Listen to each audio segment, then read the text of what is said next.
மணந்த ஜானகி ராமன் ஜெய கொடி நாட்டிய ஸ்ரீ ஜெயராமன் ஜனக சுதை மணந்த ஜானகி ராமன் ஜெய கொடி நாட்டிய Sri Jayaraman ராமபதத்திலே தானுதயோ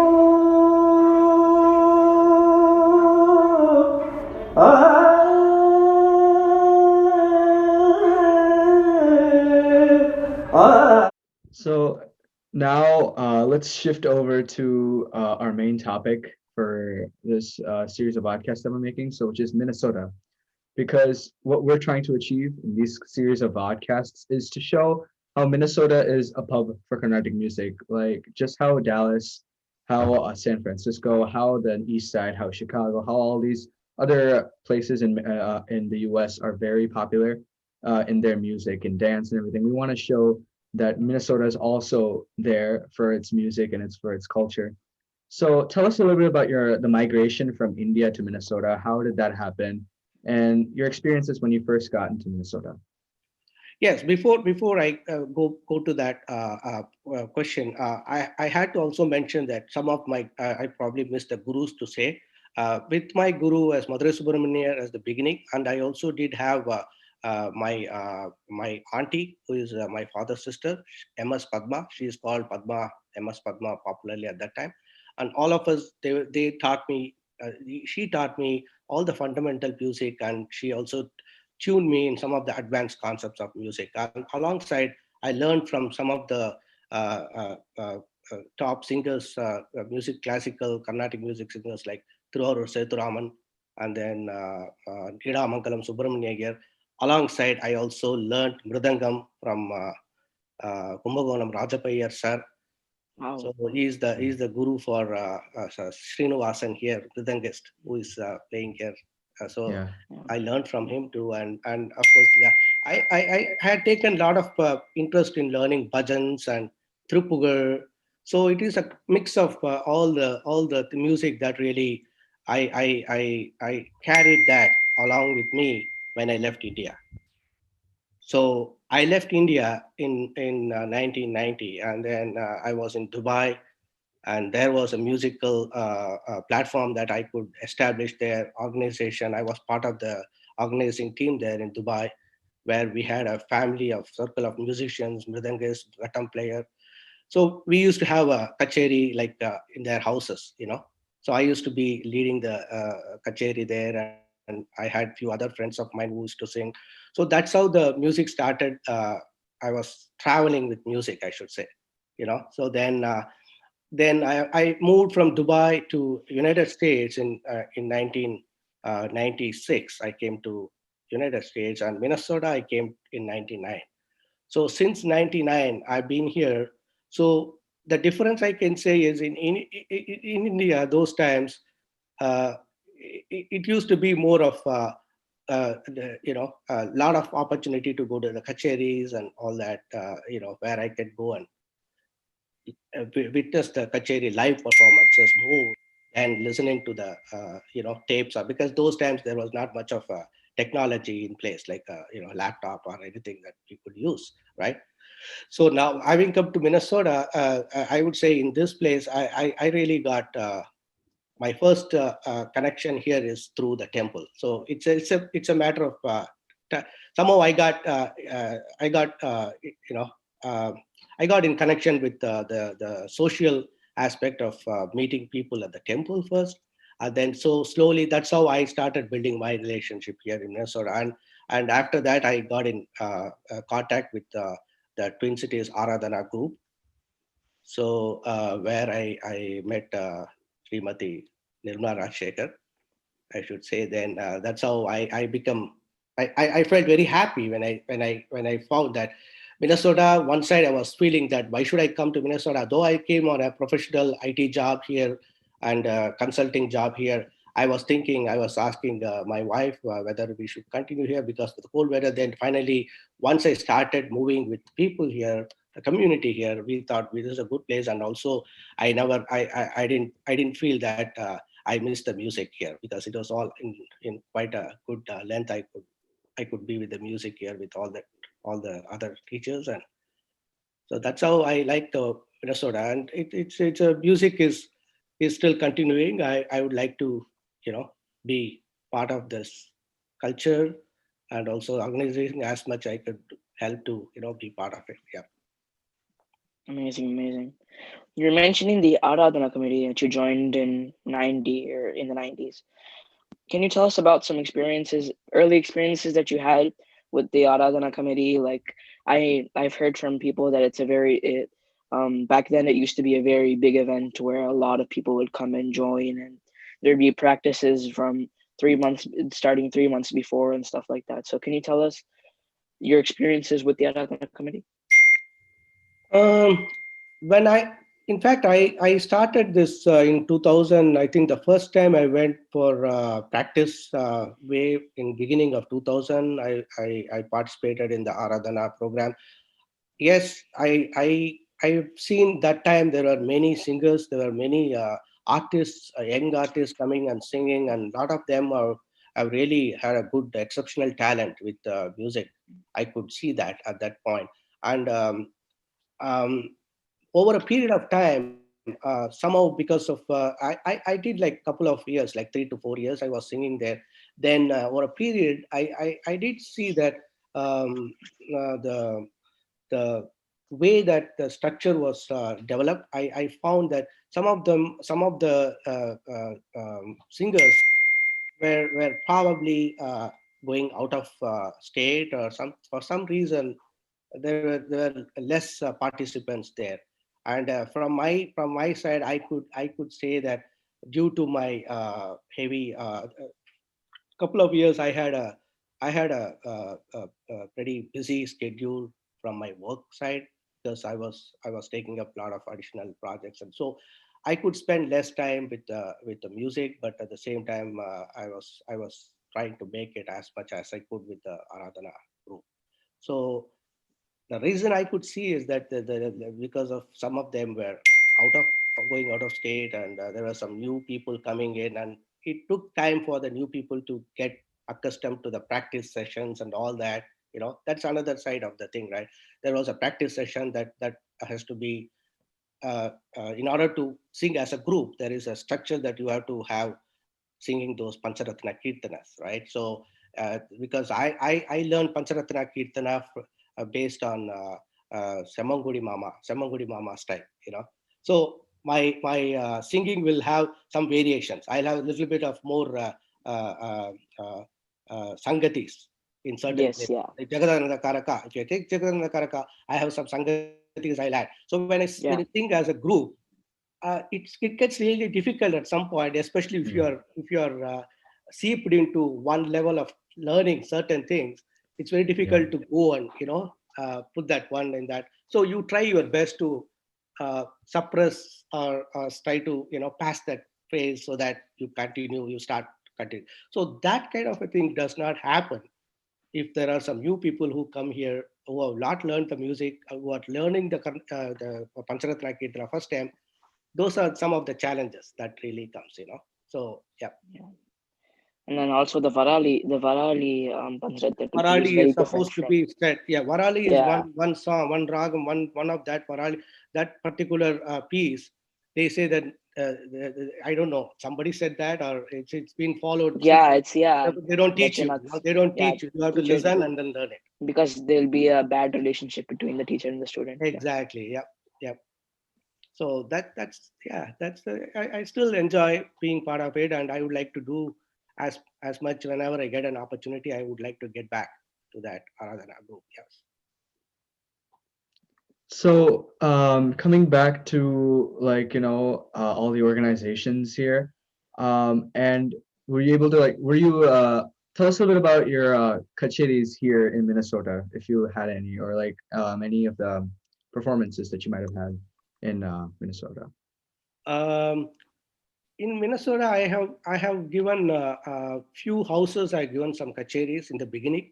I have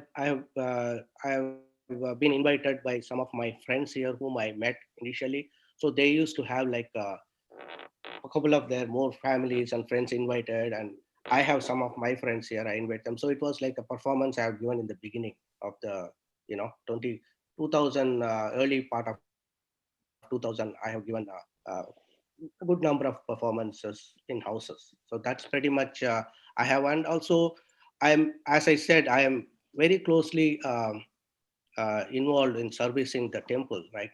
I was right from the temple that was in Central Avenue, Oak Street, where the temple Yeah, was Oak Street. initially. Yeah. When I came, that's where the temple was. And so that temple, when it moved to Maple Grove, I was pretty much being part of the all the events from the temple. And wherever there is a devotional or a spiritual part of it for rendering songs on goddesses, I used to do that in the temple. So those are all something that I cherish to do. As I said earlier, music is a passion for me. So I apply the music in terms of singing as performance, and also in terms of you know spiritual and also devotional, both. So I carry out that level of for that gives me a utmost satisfaction when I do that way. And I'm still learning. I'm still listening to a lot of uh, uh, cassettes and a lot of recordings from the old musicians, and also the present musicians generation. The talent is so phenomenal these days with the singers, especially in Indian classical music. The talent is what I have seen 45 years back, and what I'm seeing today is totally different. So that's something that I would definitely like to share, so that it is useful for the younger generation, the younger singers, and with all the bigger that they want to learn music and they want to present as a professional musician, rather, in advanced level. So Of course, of course. So you were talking about the temple and how you've been there since Oak Street. Can you tell us about your correlation with Carnatic music in the temple, like or just in general what your contribution to the temple is, and your relationship with the people in the temple and stuff like that. um, I have a high great regards for all the priests, the past ex-priests, the temple, and also the priests that are currently there today. I have my greatest humble this thing to all the priests. And over the period, I noticed that the temple was really attracting more people when you have a religious events conducted. At the same time, also some of these cultural programs and all that is being established. Those things will brings a lot of people, a lot of devotees to the temple. That is number one. And also another thing I've seen is um, getting into a specific events like Sangeeta Seva, for example, right? So this Sangeeta Seva was started by Sriram Pidapati sir and myself. It was the request by the priest. So the credit goes to priest there. So priests really have thought a good, especially Murali Bhattar sir. He had a good plan.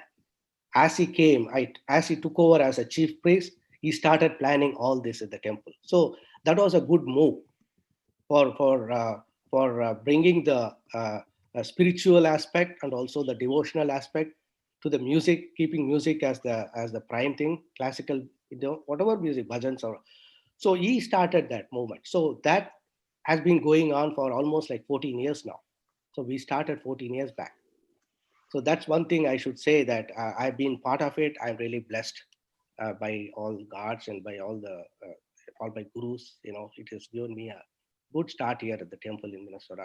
And also there are other things like um, Ramki sir. You all must be knowing Ramki, right? Yeah, Yeah. yeah. Ramki Ramkiyama. sir and we with Palani Swami sir, we had planned for this all-in-one, one in all. So that started also. That brought the what is that so, socio, like a cultural mix of Indian American or whatever that thing. It brought a very close thing in that fashion. So we have we have seen that also started, and that's unfortunately, due to the COVID, we could not have it this year, but it's been really something that also I want to add on, so those are kind of things I see that the temple we are able to do so much that we wish to do more like this. Yeah.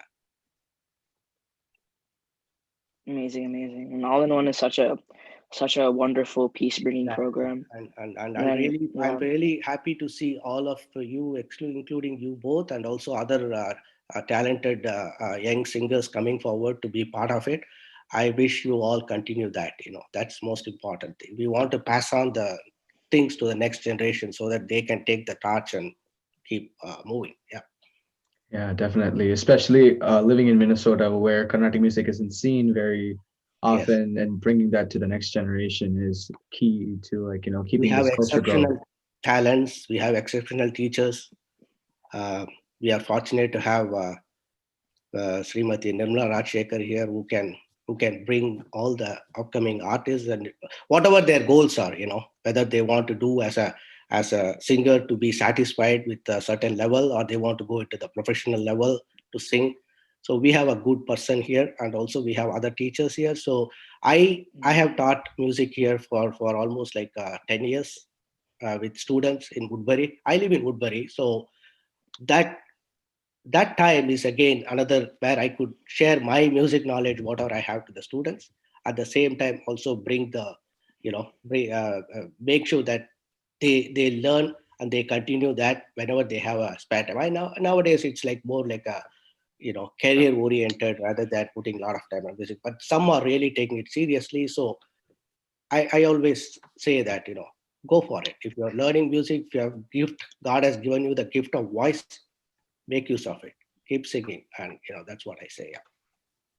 Yeah, so you mentioned teaching. So, and you mentioned that you teach some students. So, do you want to tell us a little bit about that?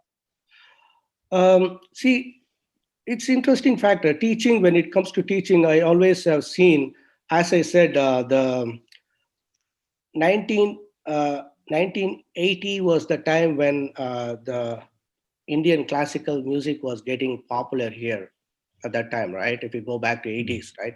yeah, 90s, in 80s, that's how it started. And we used to have a lot of these colleges with academic stream. They used to introduce the music as part of it. And they used to bring a lot of lecturers from India, all the top stalwarts, musicians. They used to come for lecture demonstration, and also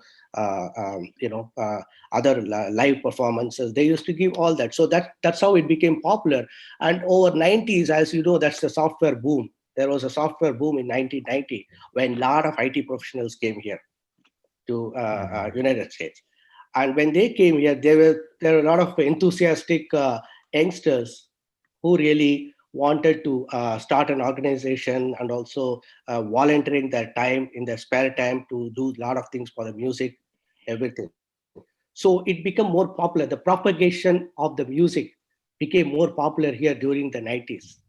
Then what happened is a lot of these teachers, uh, many people have started to feel that, going back, in my case, I was feeling happy to go back to my childhood days of teaching, and keep up the tradition. And I wanted to teach my students here. Whoever was interested, I was willing to take them. I wanted to teach them. So in that sense, I was getting a lot of kids around 2 years, 3 years, which I had to turn down, because at that age you cannot learn much at the age of 2 3 years. So I was trying to tell the parents that anything like 7 to 8 years, above 7 or 8 years, would make sense, so that they'll have some sort of a focus, ability to focus, and also understand the music better, and then learn. So like that, I had like 10 students initially, and then I had some of them go up to they started with Sarli Varsa, Janta Varsa, and also Varnams, and some of them went to Kritis, and they learned a lot of Kritis, and they were able to do a little bit of Alapanas and all that stuff. And finally, when it came to their college, after they left the school, they had to go out of Minnesota. So that's how it ended. As some of the students, they were with me for almost 6 years learning music. And yeah, that's a very good experience for me, as well as for them to learn. some of them do the pressure of their parents. They come and learn, but this, at the end of it, they really get interest, and they got a lot of these songs recorded, and they go and listen to it. And one thing I always tell them is to go and go to the performances, live performances, to go and listen as much as they can, so that, and also continue with their singing. Even if they are in college, or even if they're working, singing they should keep up as something that is either as a hobby or as something as a passion. They should continue with that. So that's my thing with the music. I'm still continuing to teach. Some students are coming now, and so it's going on. It's going on. Amazing, amazing. And you mentioned you also have two sons. Do they learn music from you? And do they? What's the father-son bond in music? Can you tell us about the father-son bond with the music if they learn music and stuff? Yes, they both have a passable voice. I mean, I could see at the right from the age of when they were like 6 years, 6 years, 7 years, they were interested in music, and they were listening to all this. What I always keep singing at home, so that's how they got their interest in Indian, like a classical music, Carnatic classical. So they were able to sit and listen to me, and also some of the initial fundamental lessons I teach them, they were willing to learn, and they got that so much. But due to that music in the blood, I think that probably was passed on to them also, the genes, because so they had that kind of ears for the music. So they didn't want to say, no, no, no, I don't want to hear this music. So they were listening to a lot of this music as I was singing, and then I taught them with some of this music and kritis, and they wanted to learn fast. Like any youngsters, at some point they were saying, "Dad, teach me something fast. I don't want to go through all these things." But I never used to compromise teaching them straight, like kritis. I used to go through the fundamental Saralivarsa, everything with Alankaram, with Dhatuswara, everything I used to teach them. And Varnam, they learned some few Varnams also from me. So they were willing to go and showcase their talent, right? So that is the time the Carnatic music came, the whatever the Carnatic star, right? So they participated in that. So I was thinking, so they are not afraid to sing in front of people. That's one major main thing, right? You may sing, but sometimes you may feel shy singing in front of people. So that shyness was not in them. It was not in them. So they were willing to go and sing well, and whatever the blessings they got from the judges and gurus, they were happy. And they also started learning music from one of the it was online. They were learning remote through Skype. They were learning music from another teacher in Bangalore by name Rupa, and they did it. And they're still continuing. Akil is part of now this music team in Minnesota, in Miami. He's in Miami now, so he's doing his final semester now. And Wow. Arun is just joined college. So there is have you both heard about acapella? Yeah, Yeah. acapella. Yeah. Acapella, right? So Akil is one of the lead singers in acapella in Miami, Florida. So they won the first prize last year. So he's part of that. So he's keeping up to that music. He sings a lot of Hindi songs. Both of them are interested in film music also, especially A.R. Rahman songs, and uh, uh, you know, uh, what's the Hindi singers they like, uh, Ajit, what is his name? I forgot his name. So they used to like all the Hindi songs too. So they are at point. I'm hoping that they will continue this music journey with them, especially classical music. So um, I'm just waiting to see that day that they really learn more about this. Yeah. Yeah, definitely. Yeah. So now you mentioned a lot about how you love to listen to, different artists, and like you love to, like, always listen in cassettes and everything. So who's that favorite artist that you love to listen to, like at any point in time, whether you feel stressed, whether you feel happy, whether you're just in that particular mood, like who do you love to listen to?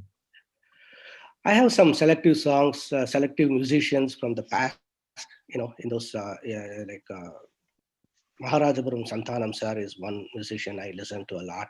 And along with that, I also listen to Dr. Balamurali Krishna sir. So, and I like his, I really go very deep into his technology, in his technical aspects, especially with Dr. Balamurali Krishna sir. So that's why those two singers. Along with that, there are a lot of other singers too. I listen to, for example, Alatur brothers. I listen to Alatur brothers and some of the people like GNB. Have you heard of GN Balasubramanian Yeah. sir? Yes, He's Yeah. DMB. actually a disciple of my grandfather, Madurai Subramanian.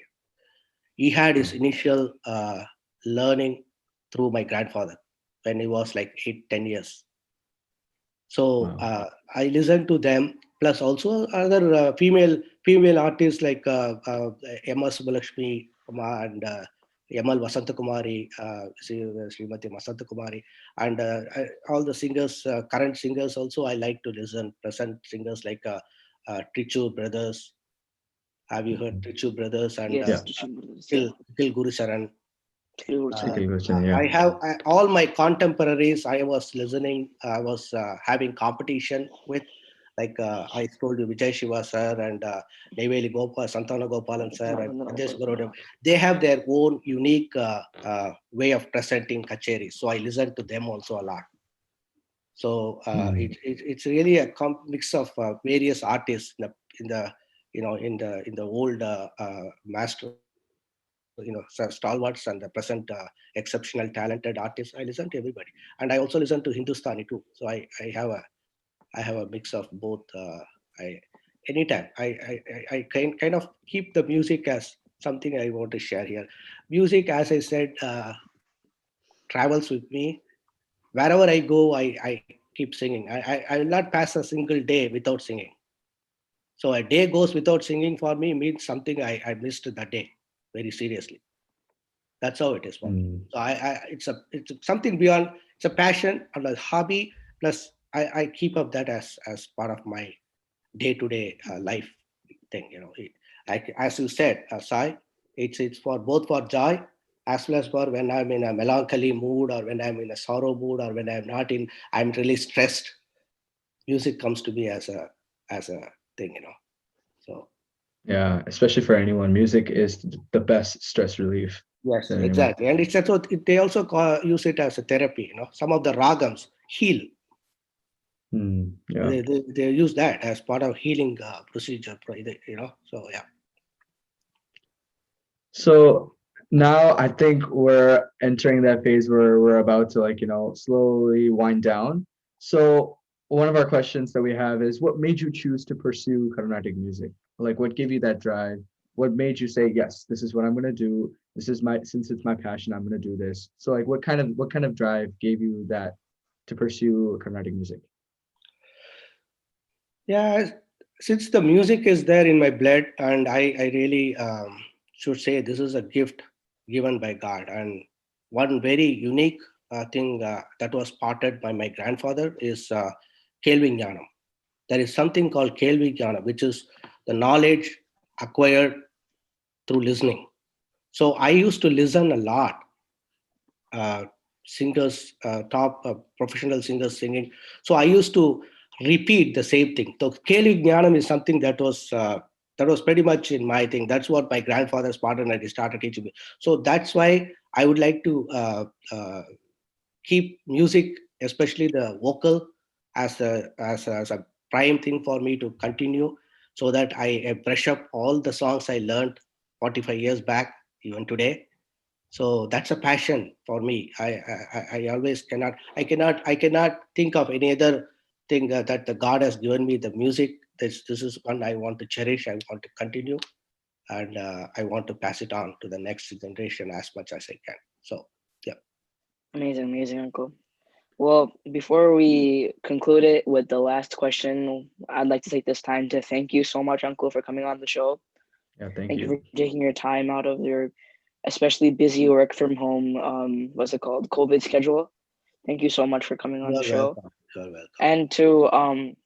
And to wrap it up, I think the best question that we can ask you is, what advice would you give to the up and coming generation of singers, of vocalists, of mridangam, and just any artist that's even struggling to practice, or kids that are struggling to practice, and just advice for the younger generation. What advice would you Words of wisdom. give? Words of wisdom. I can say the pearl of wisdom is as I said, listening is one thing. So go for live performance. That really carries a powerful um, experience, I would say. So go for as many kacheris, as many live performances. You have several uh, what do you call as platforms that really gives you technology wise. You can listen many things through your iPhone or so many things, but still listening, going to live performance creates a different experience. So I would say go for it as much as you can do in the midst of your tight schedule with your school studies, projects, and all that. That is one thing. And I say would be to keep aside some time to practice. If you're really taking the music, classical Carnatic music as your path for becoming to be a professional singers at some point, I would say practice. Even for people who want to say, who want to kids or the generation, today's generation, who want to say that I want to learn just for my satisfaction, I would say keep singing, practice. At least set aside some time in a week. Set aside some couple of hours to practice. That way your voice stays good, and you are also able to do do a good justice to when you are asked to sing. You can make sure that you hold on to that pitch, right, rhythm, and also Mhm. have a basic understanding of the ragam, very important, right? And also Mhm. keep your pronunciations well. That's one thing very Yeah. challenging for many singers, even with senior, very experienced singers. Also, you find that sahityam, pronunciation, is the most important thing. It is good to understand and sing. That's nothing like that. You can, if you understand the meaning of the lyrics and sing, then you can really show a real what do you say? You can make yourself more presentable when you do that way. So these are some of the things I can think of for the younger generation and for the exceptional talents that we see today. I really wish you both again very good luck with all your plans. Thank you so much. Bringing Thank up you with so this much, Venkat episode, uncle. bringing up with this podcast is really great, and especially during this time, we really need something like this to has like a pep up for everyone. So you both are Yeah. doing amazing job. Thank you again, once again, for giving me the opportunity and also for inviting me here today, both Rasid and Sai Pranav. Thank you so much.